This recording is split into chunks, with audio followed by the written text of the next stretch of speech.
नमस्कार। आज मैं फिर आपके सामने अपराध की एक और घटना लेकर आया हूं। अपराध की ये घटना भी उसी वक्त की है जिस वक्त की घटनाएं मैं आपको पिछले कुछ दिनों से बता रहा हूं। वही वक्त, वही दौर, वही टाइम स्लॉट, वही कालखंड जब कानून के मानने वाले कम थे। अपराध चरम पर था। अपराधी अपने सर्वोच्च ऊंचाई पर थे। पुलिस बेलगाम थी। पुलिस जाहिली का शिकार थी। कारण वही था, कम्युनिकेशन का कोई साधन नहीं, फॉरेंसिक एविडेंस के कोई साधन नहीं, इलेक्ट्रॉनिक एविडेंस के कोई साधन नहीं। इसलिए पुलिस की मनमानी थी। जिन चार लोगों की गवाही जो अच्छी तरह से करा ले, चाहे वो सही हों चाहे फर्जी हों, वही सिकंदर हुआ करता था। आज की घटना का सन है 2001, तारीख है 23 मार्च, जिला है लखनऊ, थाना है गाजीपुर। गाजीपुर थाना ट्रांस गोमती का एरिया होता है। गोमती के इस पार लखनऊ जो पुराना शहर है, जिसमें हजरतगंज है, अमीनाबाद है, कैसरबाग है, वजीरगंज है, नाका है, हसनगंज है, ये सारे पुराने इलाके का इलाका, ये पुराने लखनऊ में ओरिजिनल जगह पर जो है उसको गोमती के इस पार कहते हैं। और गोमती के उस पार नया लखनऊ है। गोमती नगर, इंदिरा नगर, महानगर, विकास नगर, ये सब, और जितना फैलाव लखनऊ का पिछले मेरे देखते देखते पिछले 25 सालों में हुआ है, वो सारा का सारा इसी ट्रांस गोमती इलाके में हुआ है। जैसा मैंने बताया कि इसी ट्रांस गोमती इलाके में इंदिरा नगर कॉलोनी के मकान नंबर 14/1159 में रहने वाले सज्जाद अली 11 मार्च को उन्होंने अपने दोस्तों से एक बात शेयर की कि वो अपने पत्नी और बच्चों को लेने अपने घर जा रहे हैं। अपने घर का मतलब वो रहने वाले जनपद बाराबंकी के थाना सफदरगंज इलाके के गांव चंदवारा के रहने वाले थे। बहरहाल वो गए, लेकिन वो तो नहीं आए। 11 तारीख को वो ये कह के निकले, वापस नहीं लौटे। 15 तारीख को उनकी पत्नी और बच्चे अपने मकान पर आ गए। उनकी पत्नी अख्तर जहां, बड़ा बेटा सरताज अली और 2 और छोटे छोटे बच्चे, ये सब घर आ गए। घर आने पर सरताज अली ज़्यादा परेशान हुआ कि पिताजी कहाँ गए। लोगों से पूछना शुरू किया। धीरे धीरे उसकी मुलाकात उनके उस दोस्त से हुई जिसको उन्होंने ये बताया था कि बेटे की तबीयत खराब है और मैं उसको लेने गांव जा रहा हूं। ये बात आकर उसने अपनी मां को बताई। मां ने कहा वो झूठ बोल रहा है। अगर वो हम लोगों को लेने आने वाले होते तो कम से कम हमें तो जानकारी हो जाती। बहरहाल लड़का नहीं माना। अपनी मां को लेके 2 दिन वेट किया और ये कि शायद कहीं गए हों, लौट आए। लेकिन 2 दिन बाद वो अपनी मां को लेके थाना गाजीपुर पहुंच गया। 16 तारीख से 21 तारीख तक वो थाने के चक्कर लगाता रहा। थाने वालों से बताया कि मेरे पिताजी 11 तारीख से घर से निकले हैं, अभी तक लौटे नहीं हैं। उनको हमारे गांव जाना था, हम लोग अपने गांव में ही थे, हम गांव से लौट आए हैं, लेकिन हमारे पिताजी अभी न यहाँ लौटे न गांव पहुँचे।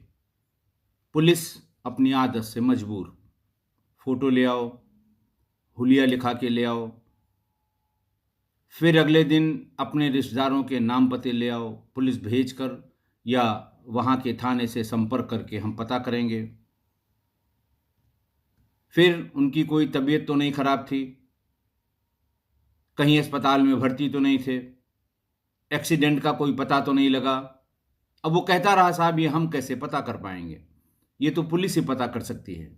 लेकिन वो 16 तारीख से 21 तारीख तक उसको दौड़ाते रहे, लेकिन उसकी एक भी नहीं सुनी।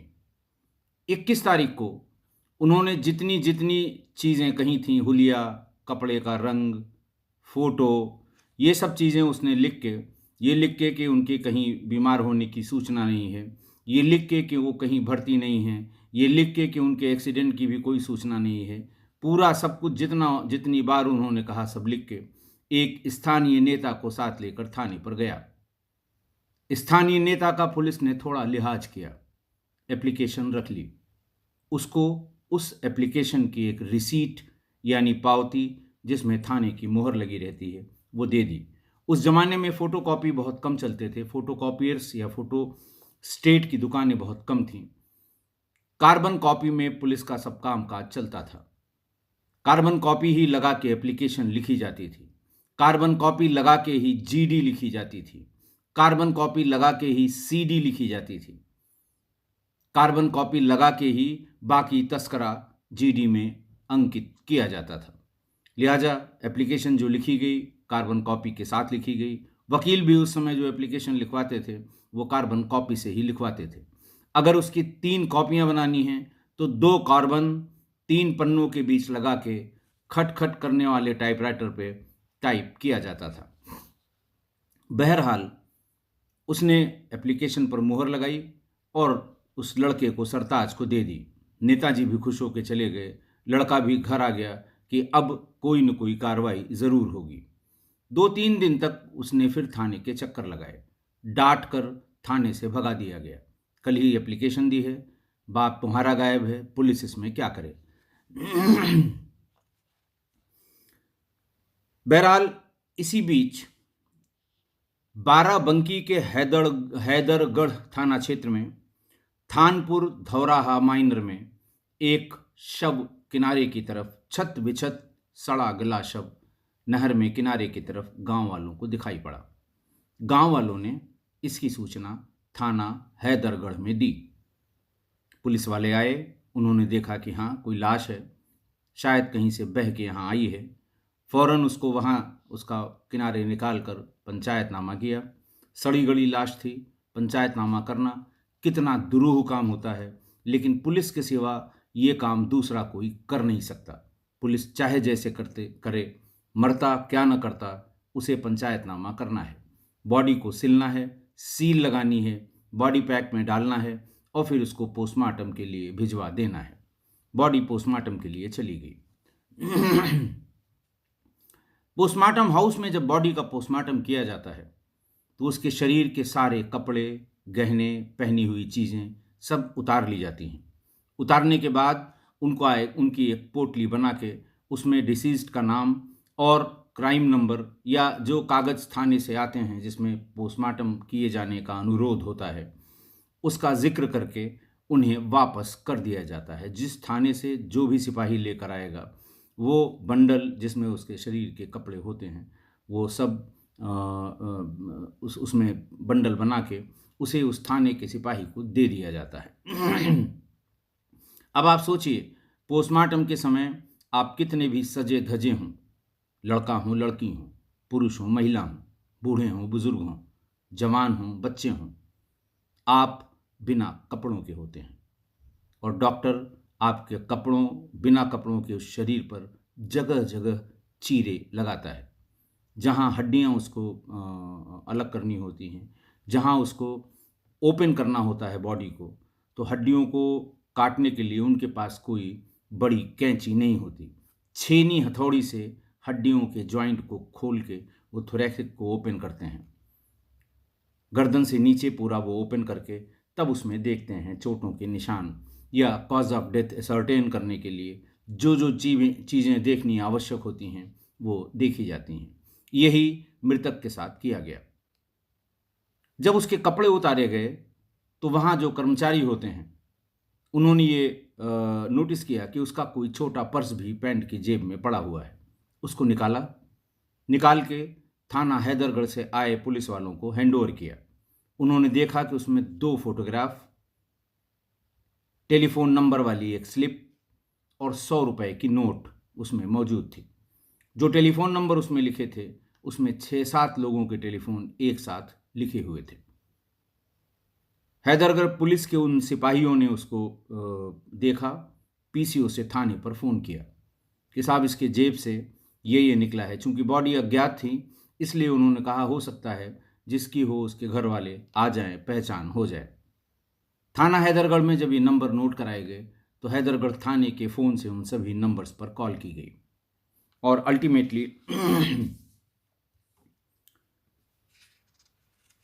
अल्टीमेटली एक टेलीफोन नंबर से उन्हें ये अंदाज लगा कि हो सकता है ये शव सज्जाद का हो। जिसको फ़ोन किया गया था वो सज्जाद का जानने वाला होगा और उसने कहा कि साहब क्या पहने हुए हैं, क्या शक्ल सूरत है, क्या वो होगी, फ़ोटो जो उनके पर्स में निकली है वो कैसी है। ये सब बताने पर उसने कहा कि मुझे अंदाज है कि ये सज्जाद होगा। सज्जाद का नाम, पता, वल्दियत सब उन्होंने बताई। थाना हैदरगढ़ को ये सूचित किया गया। थाना हैदरगढ़ से एक सिपाही उस पते पर, इंदिरा नगर के उस पते पर भेजा गया। वहाँ पर सज्जाद की पत्नी और बेटा दोनों मिल गए। उन्हें भी अंदाज लग गया कि इतने दिन से गायब हैं, जरूर ये इन्हीं की बॉडी होगी। वो भाग के बाराबंकी के पोस्टमार्टम हाउस आए। वहाँ पहुंचकर उन्होंने पर्स से निकली हुई फ़ोटो और उसके कपड़े से उसकी 100% पहचान कर ली कि यह शव उनके पिता, सरताज अली के पिता सज्जाद या मोहतरमा के पति सज्जाद का है। जब ये तय हो गया कि ये बॉडी गाजीपुर थाने के इंदिरा नगर थाना क्षेत्र के रहने वाले किसी व्यक्ति की है, तो थाना हैदरगढ़ ने उनको फ़ोन किया, थाना गाजीपुर को, कि साहब ये आपके यहाँ से संबंधित बॉडी है, क्राइम आपके यहाँ है, लिहाजा आप इसकी सारी विवेचना और सारी आगे का काम आप इसका टेक ओवर करें, आगे का काम करें। हमारा काम हो गया, हमने इसका पोस्टमार्टम करा दिया। गाजीपुर थाने ने फ़ौरन इसको पलट दिया, फ़ौरन इसको मना कर दिया और कहा लाश आपके यहाँ मिली है, पोस्टमार्टम रिपोर्ट में हत्या आई है, आप जाने, आपका काम जाने। थाना गाजीपुर से इसका कोई लेना देना नहीं है। जब ये बात थाने से, थाना हैदरगढ़ से और थाना गाजीपुर लखनऊ से हो रही थी तो सरताज अली भी वहाँ मौजूद था। उसने अपने जेब से थाने पर रिसीव कराई गई उस कार्बन कॉपी को इंस्पेक्टर को दिखाया, हैदरगढ़ के इंस्पेक्टर को, कि साहब ये कैसे मना कर सकते हैं, मैंने थाने पर ये रिसीव कराया है, इस पर थाने की मुहर लगी है। इंस्पेक्टर हैदरगढ़ ने देखा बच्चे की बात सही थी, उस पर मुहर भी लगी थी, तारीख भी पड़ी हुई थी। एक बार फिर उन्होंने थाना गाजीपुर को फ़ोन किया। उन्होंने कहा आप ये कैसे कह सकते हैं कि आपसे संबंधित नहीं है, मृतक का लड़का मेरे सामने खड़ा है, इसकी फलां तारीख की एक एप्लीकेशन आपने रिसीव की है, उस पर मुहर लगी है, थाने के मुंशी ने चिड़िया बिठाई है, आप ये बिल्कुल मना नहीं कर सकते। थानाध्यक्ष गाजीपुर फिर तुरंत अपनी बात से पलट गए। उन्होंने कहा अच्छा हो सकता है, मुझे नहीं पता, मैं अभी थाना कार्यालय में पूछता हूं। उनको चूंकि जानकारी थी इसलिए उन्होंने फौरन बिना देर किए हुए वो एप्लीकेशन निकाली और बैक डेट में उसकी गुमशुदगी लिख दी। लाश 23 को मिली थी। 21 तारीख में, जिस तारीख को वो दे आया था, उसी दिन शाम में, चूंकि मैंने बताया था कि जीडी यानी जनरल डायरी, ठीक, एफआईआर, ये सब मैनुअल हुआ करता था, कोई कंप्यूटराइज्ड एफआईआर नहीं होती थी। आज की तारीख में ये संभव नहीं है। जिस समय आप जाएंगे उसी समय में मुकदमा लिखा जाएगा, गुमशुदगी लिखी जाएगी, जो कोई आप सूचना देंगे उसी समय में लिखी जाएगी। पहले ये होता था कच्ची जनरल डायरी चलाते थे, अपने हिसाब से मुकदमों को आगे पीछे एडजस्ट करके लिख लिया करते थे। यही किया और 1 घंटे बाद उनको सूचना दी कि हाँ मैंने ढूंढवा लिया है, पता कर लिया है, ये बिल्कुल सही कह रहा था लड़का, इसकी एप्लीकेशन है और इस पर एक गुमशुदगी भी लिखी हुई है। थाना हैदरगढ़ ने कहा कि अगर गुमशुदगी लिखी हुई है तो आप आगे की विवेचना यहाँ से, हमारे यहाँ से कागजात लेकर शुरू करें। पोस्टमार्टम में हत्या का कारण एंटीमॉर्टम इंजरीज आया है, इस आदमी का मर्डर हुआ है, गनशॉट इंजरी भी है इसमें। खैर, मरता क्या न करता, उन्होंने कागज वहां से मंगा लिए और इन्वेस्टिगेशन शुरू की। बॉडी परिजनों को पोस्टमार्टम हाउस से उपलब्ध करा दी गई, हस्तगत कर दी गई, हैंडओवर कर दी गई। उन्होंने उसका अंतिम संस्कार कर दिया। अंतिम संस्कार करने के अगले दिन स्थानीय नेता, जो उस समय गुमशुदगी वाला वो कागज रिसीव कराने के लिए थाने पर गया था, वो सज्जाद के बेटे के साथ करीब 100 लोगों को लेकर थाना कैंपस में उपस्थित हुआ। वहां पर उसने पुलिस की लापरवाही के तमाम आरोप लगाए। शोर बढ़ता गया। पुलिस ने कैंपस से बाहर खदेड़ने की कोशिश की। बाहर गाजीपुर थाने के ठीक बाहर सड़क पर ये सारे लोग बैठ गए। दोनों तरफ की ट्रैफिक रुक गई। किसी भी शहर में और बड़े शहर में अगर आप ट्रैफिक को रोक दें, हाहाकार मच जाता है। फौरन वहां पर गाजीपुर के सर्किल अफसर और एसपी सिटी ट्रांस गोमती दोनों पहुंच गए। लोगों ने भीड़ से बातचीत शुरू की। भीड़ ने एक एक करके सारी बात बताई कि साहब, हम लोग घूमते रहे, 16 तारीख से ये बच्चा घूम रहा है, न तो इसकी एफआईआर लिखी, न इसकी गुमशुदगी लिखी। जब मैं इसको लेकर आया तब जाके कहीं वो एप्लीकेशन इसको रिसीव करके इसकी पावती, इसकी कार्बन कॉपी इसको दी गई। जब थाना हैदरगढ़ ने बताया तब भी इन्होंने मना कर दिया कि मुझसे कोई मतलब नहीं, आप अपने यहाँ से विवेचना करिए। जब ये पावती दिखाई गई, उसके बारे में बताया गया, तो हमें भी भीतर की पूरी जानकारी है। बैक डेट में गुमशुदगी लिखी गई। बात करते करते वहां ये बात भी आई कि ये आदमी करीब सज्जाद करीब 2 महीने से परेशान था और लगभग 1 महीने पहले वो मोहल्ले के ही एक वकील के पास किसी कानूनी राय के लिए गया था। पूरी बात उन वकील को पता होगी। ये भी पता लग रहा है कि वकील ने कोई दरखास्त लिखी थी, वो कोर्ट के लिए लिखी थी, कचहरी के लिए लिखी थी, या फिर थाने के लिए लिखी थी, ये जानना मुश्किल है।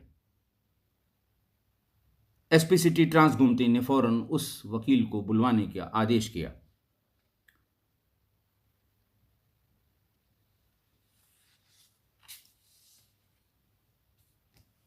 क्योंकि थाने ने साफ मना कर दिया कि इस तरह का कोई प्रार्थना पत्र हमारे थाने पर रिसीव नहीं है, न थाने को इसकी कोई जानकारी है। वकील साहब यंग वकील साहब थे, यंग एडवोकेट था, मोहम्मद असलम उसका नाम था। कचहरी से बुलाया गया, कोई अपनी मोटरसाइकिल पे बिठा के ले आया। भीड़ तब तक वहां डटी रही, दोनों तरफ जाम लगा रहा। एसपी सिटी ट्रांस गोमती ने असलम से पूछा कि इसकी क्या समस्या थी, क्या ये लोग जो कह रहे हैं कि 1 महीने पहले आपसे ये मिला था, तो ये बात सही है कि गलत है? उसने कहा, हाँ साहब, ये बिल्कुल सही है। इसने पूरा विस्तार से, पूरा डिटेल में अपनी समस्या बताई थी। मैं इसे अपने साथ कचहरी ले गया था। कचहरी में इसकी एक एप्लीकेशन टाइप कराई थी। टाइप करा के 2 कॉपी निकाली थी, दोनों पे इसके सिग्नेचर हैं। मैं दूसरी कॉपी लेके आया हूँ। पहली कॉपी मैं इसको साथ लेके थाने पर आया था और फलां दरोगा जी को दिया था। बात चूंकि भीड़ के सामने हो रही थी, भीड़ ने फौरन कहा दरोगा को बुलाया जाए। जब उसको ये एप्लीकेशन दी गई थी तो उसने जांच क्यों नहीं की? 1 महीने पहले की दी हुई एप्लीकेशन के बारे में भीड़ चिल्लाने लगी। दरोगा जी वहीं कहीं आसपास थे, खिसक गए। इंस्पेक्टर को बताया गया कि आपके खिलाफ कार्रवाई होगी अगर ये दरोगा थोड़ी देर में नहीं आ जाता। भारी भीड़ और भीड़ के तेवर को देख के दरोगा की हिम्मत नहीं पड़ी कि वो थाने पर आकर एसपी सिटी ट्रांस गोमती से बात करे।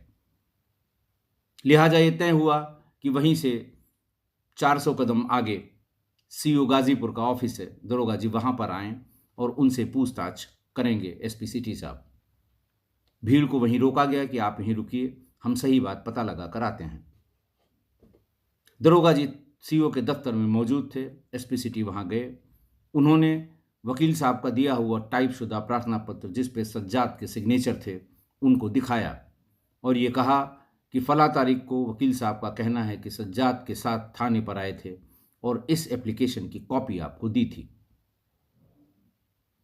दरोगा जी ने कहा कि हाँ सर, कॉपी मुझे मिली थी। मैंने इसको थाना कार्यालय में मुंशी जी को दे दिया था और ये कहा था कि ये इन्होंने मुझे सीधे दी है, चूंकि एसओ साहब हैं नहीं, इस प्रार्थना पत्र पर थानाध्यक्ष द्वारा ये आदेश करा दीजिए, मेरे लिए जांच के आदेश करा दीजिए, तब मैं इसमें जांच करूंगा। लेकिन आज तक वो प्रार्थना पत्र थाना कार्यालय से मार्क होकर या जांच का आदेश लिखने के बाद मेरे पास तक नहीं आया।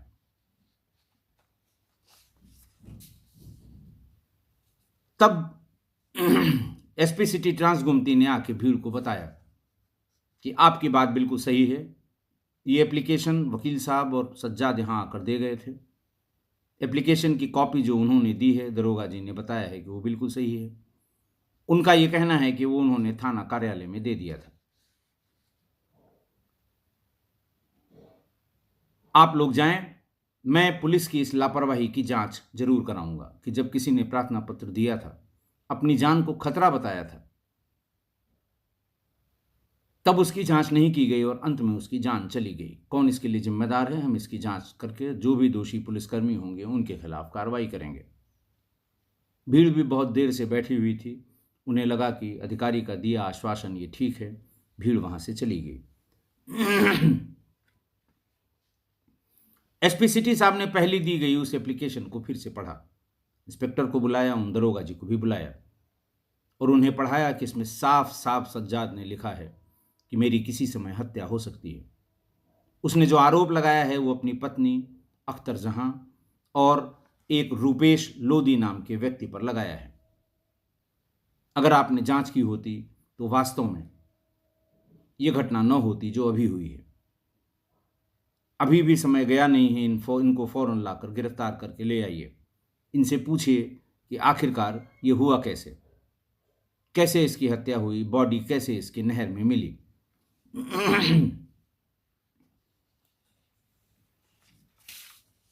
पुलिस दोनों को उठा लाई। दोनों से विशेष श्रेणीबद्ध पूछताछ अलग अलग की गई। अख्तर जहां से महिला पुलिसकर्मियों ने त्वरित गति से श्रेणीबद्ध पूछताछ की और रूपेश से श्रेणीबद्ध पूछताछ के जो विशेषज्ञ पुलिस कर्मचारी होते हैं उन्हें लगा के पूछताछ की गई। थोड़ी देर में ही सब चीजें साफ हो गईं और दूध का दूध पानी का पानी हो गया। हुआ यह था कि कुछ समय पहले लखनऊ में नगर निगम के चुनाव हुए थे और रूपेश लोधी उसमें चुनाव लड़ रहा था। उसने अपने चुनाव प्रचार और जनसंपर्क का काम सज्जाद की पत्नी अख्तर जहां को दे दिया था और अख्तर जहां पूरा टाइम रूपेश लोधी के साथ उसकी गाड़ी में चुनाव प्रचार और जनसंपर्क का काम करती थी। जगजीवन वार्ड है इंदिरा नगर में, वहां से ये प्रत्याशी था। वहीं उसी वार्ड की रहने वाली अख्तर जहां थी। रूपेश चुनाव हार गया, लेकिन अख्तर जहां से उसके संबंध हो गए और वो धीरे धीरे रूपेश के घर में भी आने जाने लगा।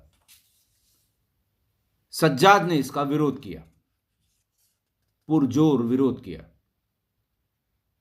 और एक दिन तो सज्जाद ने अपनी गैर मौजूदगी में घर आए रूपेश और अपनी पत्नी को एक साथ अचानक घर आकर पकड़ लिया।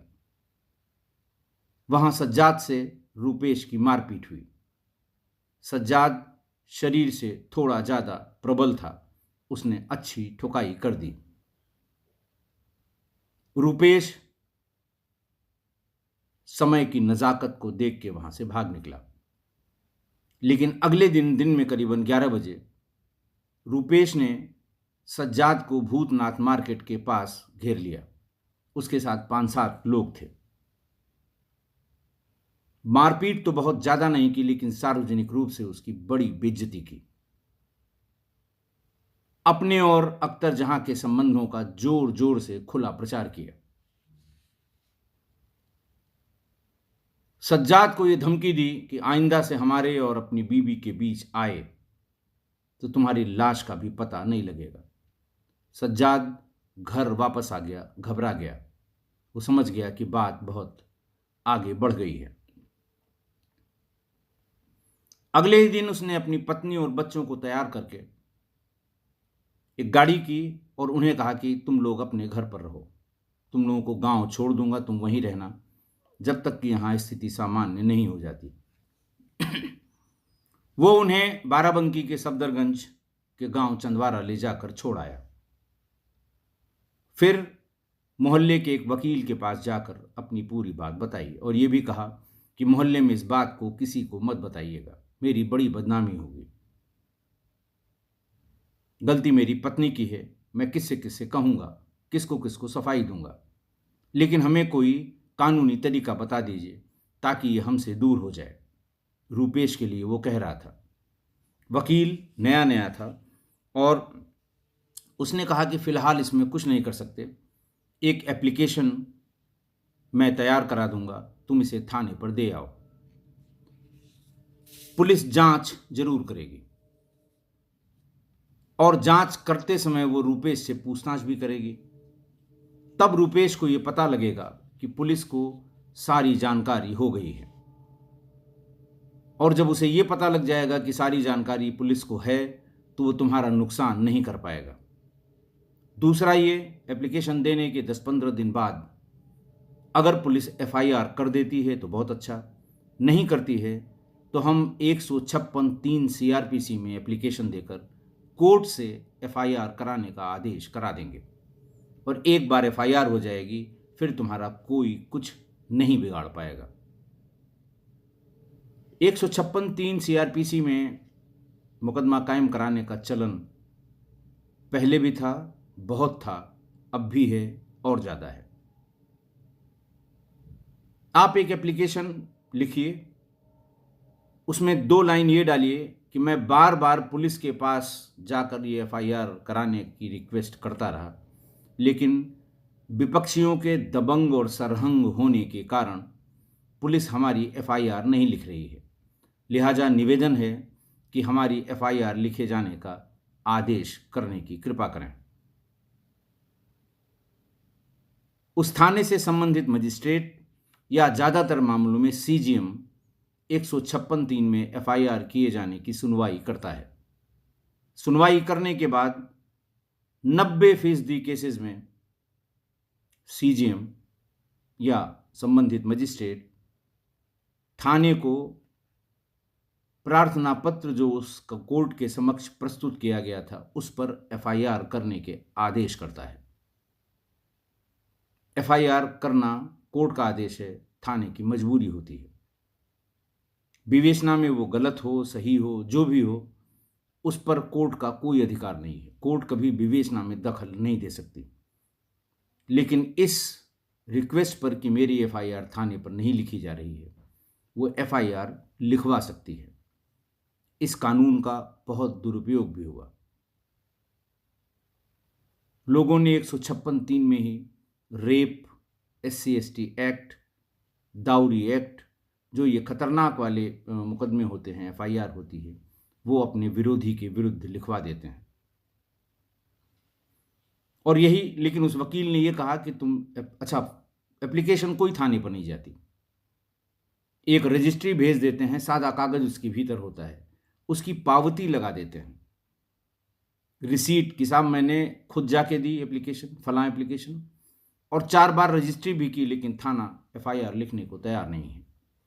कोर्ट के लिए इतना पर्याप्त होता है और वो 156(3) में यह आदेश कर देता है कि इस एप्लीकेशन पर एफआईआर दर्ज कर विवेचना की जाए। दरोगा जी के कहे अनुसार जब ये एप्लीकेशन थाना कार्यालय में पहुंची तो कार्यालय के मुंशी ने थाने के बीट के सिपाहियों को, उस बीट के जहां वो रूपेश रहता था, सिपाहियों को वो एप्लीकेशन दे दी और ये कहा कि जाकर उसको बुला लाओ और दरोगा जी से मुलाकात करा दो ताकि इस पेंडिंग एप्लीकेशन की जांच हो जाए। बीट के 2 सिपाही रूपेश के घर गए। रूपेश घर पे मिला। उन्होंने वो एप्लीकेशन दिखाई जो सज्जाद की लिखी और उसकी दस्तखती थी और ये कहा कि जाकर दरोगा जी से मिल लो। आशा है आप समझ गए होंगे कि सिपाही का इशारा क्या था। और पुलिस से मिलने का मतलब क्या है? जाकर दरोगा जी से मिल लो, वरना एफआईआर होगी, तुम्हारे लिए मुसीबत बढ़ेगी, और एफआईआर होगी तो गिरफ्तारी भी होगी। रूपेश ने बताया कि मैं फौरन दरोगा जी से मिला, उनसे सारी बात की। जब दरोगा जी का पेट भर गया तो उन्होंने डकार ली और मेरे सामने ही मेरी रिक्वेस्ट पे उस प्रार्थना पत्र के कई टुकड़े फाड़ के उसे फेंक दिया और कहा, हो गई तुम्हारी जांच। मैं वहां से एक विजेता की तरह बाहर निकला, लेकिन गुस्से में लाल था। सीधे मैं बाराबंकी अख्तर जहां के घर गया। एक बच्चे से उसे गांव के बाहर बुलवाया और उससे कहा कि अब हद हो गई। सज्जाद ने सारी लिमिट क्रॉस कर दी। उसने पुलिस में मेरे और तुम्हारे खिलाफ दरखास्त दी है। पुलिस की जानकारी में भी हमारे तुम्हारे संबंध आ गए हैं। अब लगता है मिलना जुलना मुश्किल होगा। पुलिस हमारा पीछा करेगी। अख्तर जहां ने छूटते ही कहा, इसको रास्ते से हटा दो, नहीं मैं भी बदनाम हो जाऊंगी। ये हमको भी बदनाम करने की कोई कोर कसर नहीं छोड़ेगा।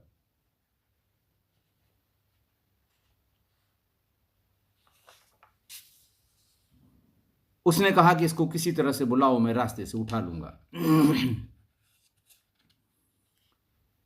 फौरन अख्तर जहां अपने एक पड़ोसी को लेकर पीसीओ गई। उसको पता था कि किस पीसीओ पर बुलाने से सज्जाद आ जाएगा। वहां से टेलीफोन किया। 1 घंटे 2 घंटे बाद सज्जाद, जब उसको सूचना मिली कि पत्नी बात करना चाहती है, वो पीसीओ में आ गया। अख्तर जहां ने उसको बताया कि बेटे की तबीयत खराब है, फौरन आ जाइए, यहाँ डॉक्टर अच्छे नहीं हैं, इसको लखनऊ के डॉक्टर्स को दिखाना होगा। सज्जाद ने कहा, ठीक है, तैयार रहना, मैं शाम तक पहुंच जाऊंगा। एकदम तैयार रहना ताकि वहां पर टाइम न लगे। ये बात जैसे ही अख्तर जहां ने सुनी, टेलीफोन करके रूपेश लोधी को बता दिया, उसके घर में अपना टेलीफोन लगा हुआ था, कि वो आज शाम को किसी समय यहां आएगा। रास्ते में ही कहीं उसका काम तमाम होना चाहिए। रूपेश एक जीप लेकर सफेदाबाद रेलवे क्रॉसिंग पर खड़ा हो गया। सफेदाबाद रेलवे क्रॉसिंग का जो रेलवे ओवर ब्रिज है, वो तब नहीं बना था, ये भी 4-5 साल पहले बना है। बहुत ज़्यादा गाड़ियाँ वहाँ से क्रॉस होती हैं, लंबे लंबे वहाँ पर फाटक बंद होता है तो लंबे लंबे जाम लगते हैं। इसी आशय से खड़ा था कि जाम के समय वो मिल जाएगा, पहचान लूँगा, उतार लूँगा। थोड़ी देर में वो अपनी राजदूत मोटरसाइकिल से आता हुआ दिखाई पड़ गया। रूपेश के 2 साथियों ने उसे बातचीत में उलझा के मोटरसाइकिल वहीं खड़ी करा के किसी से मिलने के लिए किनारे की तरफ ले गया। वहां रूपेश खड़ा हुआ था। हल्का अंधेरा भी हो गया था। रूपेश ने देखते ही उसको गोली मार दी। जब वो गिर पड़ा तो अपनी जीप को उस जगह पे जहां गोली मारी गई थी वहां ले जाकर बाहर बाहर के रास्ते से उसे सफदरगंज की तरफ ले जाने लगा। वहीं से आगे उसका जो ओरिजिनल आइडिया था, या उसको जो ओरिजिनली करना था, वो करना था कि उसे वहाँ से ले जाकर फैज़ाबाद में सरयू से कहीं फेंक देंगे। लेकिन जब वो सफदरगंज क्रॉस कर रहा था तो रास्ते में उसे अख्तर जहां खड़ी दिखाई दी, क्योंकि वो भी वेट कर रही थी कि रूपेश कब आ जाए। वो चाहती थी कि रूपेश को पहले ही यहां लेके जब वो अपने गांव की तरफ मुड़ेगा वहां कहीं रास्ते में रोकेंगे। रूपेश ने जीप रोक दी। पीछे का पर्दा गिरा हुआ था। उससे कहा, पीछे बैठ जाओ। जब वो पीछे बैठी तब उसने बताया कि ये इसका काम तमाम कर दिया है, इसे नदी में फेंकने जा रहा हूं। अख्तर जहां को ये महसूस हुआ कि शायद इसकी सांस चल रही है। उन्होंने कहा, इसकी तो सांस चल रही है। अख्तर जहां ने अपना दुपट्टा निकाला और उसके गले को इस कदर कस दिया, और तब तक कसे रही जब तक कि वो ठंडा नहीं पड़ गया। फिर उसने कहा कि बहुत रात हो गई है और रास्ते में रात में चेकिंग होती है 2 थानों की, वहाँ जाना ठीक नहीं है, यहीं से मुड़ के हम लोग हैदरगढ़ की तरफ चलते हैं। हैदरगढ़ में नहर पुलिया के ऊपर से इसे फेंक देंगे। उसने पूछा कि अगर पानी नहीं होगा तब? तो उसने कहा पानी नहीं होगा तब आगे से चलेंगे, कहीं सरयू में फेंक दिया जाएगा। वो दोनों वहां से हैदरगढ़ पुलिया पर पहुंचे और वहां से उसको इधर उधर देख के जब कोई गाड़ियां आती जाती नहीं दिखाई पड़ी, तो बहुत तेज बहाव था उस समय, सीजन सिंचाई का था, सीजन ऑलमोस्ट खत्म होने वाला था, वहीं उसमें नहर के पानी में फेंक दिया।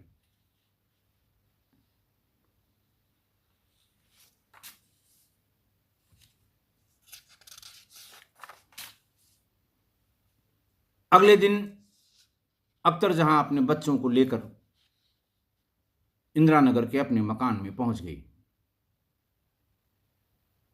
थोड़ी देर बाद जैसे ही उसको पता लगा रूपेश को कि आ गई है अख्तर, तो वो उसके घर पर आ गया और 3 दिन तक रूपेश अख्तर जहां के साथ रहा और वहां बराबर थाने चौकी के चक्कर लगाकर कि कोई बात तो नहीं हुई।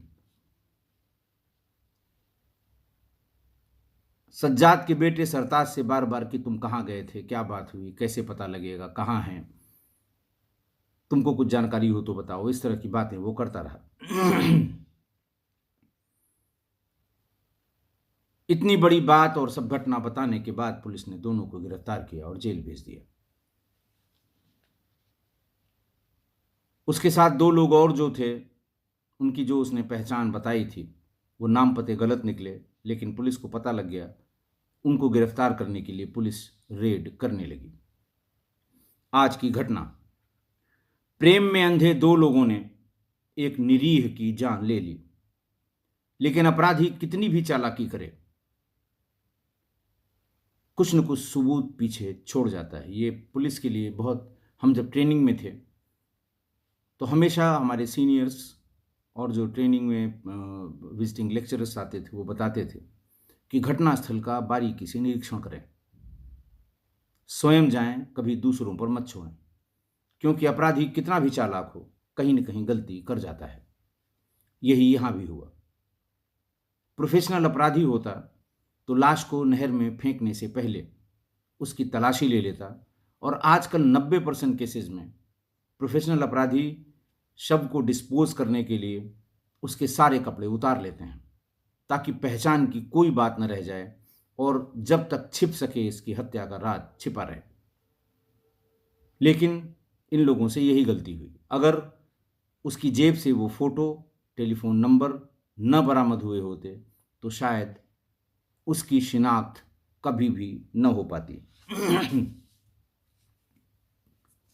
दूसरा ये उनका दुर्भाग्य कि जैसे ही उन्होंने फेंका उसके 6-8 घंटे बाद ही नहर का पानी बंद हो गया, क्योंकि सिंचाई के सीजन की डेट फिक्स होती है कि फला तारीख से नहर चलेगी और फला को बंद हो जाएगी, ताकि नहर से सिंचाई करने वाले लोगों को पता रहे कि नहर कितने दिन चलेगी, कितने दिन में वो अपने खेतों को सींच सकते हैं। वो इधर फेंक के निकले और उधर पानी बंद हो गया। अगर पानी चल रहा होता तो वो बॉडी कम से कम 70-80 किलोमीटर दूर किसी दूसरे जिले में जाती, तब उसके पहचानने का या उसके लिए पेन लेने का कोई कारण न होता। लेकिन उनका दुर्भाग्य, पानी बंद होने से वो वहाँ से 10-12 किलोमीटर आगे ही नहर के किनारे पर बॉडी लग गई और पुलिस को सूचना मिल गई, पुलिस ने उसका पीएम करा दिया। ऐसे प्रकरणों में जब महिला या पुरुष, उन दोनों को किसी एक के अवैध संबंधों की जानकारी हो जाए और वो धीरे धीरे आम होने लगे, समझाने बुझाने का कोई फर्क न पड़े, अफेयर अपनी जगह चलता रहे, तो उसे, महिला को अगर पुरुष पे ऐसी शंका है या पुरुष को महिला पे अगर शंका है, तो उसे कोर्ट से अपना प्रोटेक्शन तुरंत ले लेना चाहिए। डोमेस्टिक वायलेंस एक्ट में दोनों पक्षों को प्रोटेक्शन लेने का अधिकार है, प्रोविजंस हैं उसमें। आप उचित कारण दिखाकर कोर्ट में अप्लाई करिए, कोर्ट नोटिस करेगी, दोनों पक्षों को बुलाएगी और रिस्ट्रेन करेगी। इनको उनसे मिलने से, उनको उनसे मिलने से, उनको उनके घर जाने से, जैसी भी स्थिति हो। और अगर आपने कानूनी प्रोटेक्शन, कानूनी संरक्षण ले लिया और उसके बाद भी बात नहीं बनती है, तो फौरन ऐसे आदमी या औरत से दूर हो जाना चाहिए। जब ये पता लग जाए कि अब एक होने की कोई गुंजाइश नहीं रह गई है, क्योंकि आप अलग नहीं होंगे तो वही होगा जो आज की घटना में हुआ है। इसलिए जान है तो जहान है। आशा है आप मेरी इस बात से सहमत होंगे।